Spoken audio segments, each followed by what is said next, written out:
pointed out, the only budget that Ted has ever voted for is a budget that Rand Paul sponsored that brags about cutting defense spending. And I think that's a bad idea for the following reason.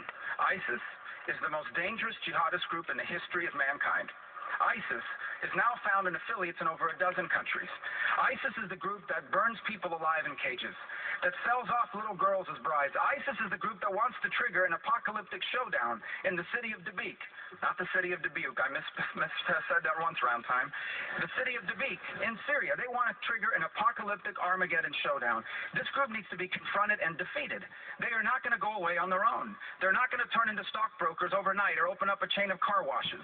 They need to be defeated militarily, and that will take overwhelming U.S. force.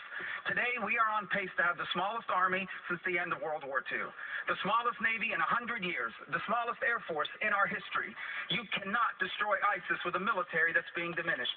When I'm president, we are rebuilding the U.S. military because the world is a safer and a better place when America is the strongest military in the world. Senator Cruz, you got 30 seconds now.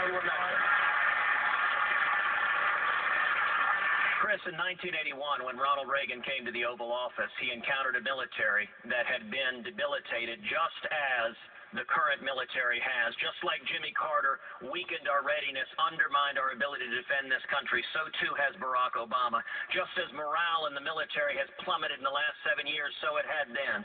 What Reagan did is he began with tax reform and regulatory reform, unleashing the engine of the American free enterprise system. It brought booming economic growth, and that growth fueled rebuilding the military. I intend to do the exact same thing to defeat radical Islamic terrorism and to devote the resources from the booming economy to rebuilding our Navy, rebuilding our Air Force, rebuilding our Army, and ensuring we have the capacity to keep this country safe. My budget was... May I just say...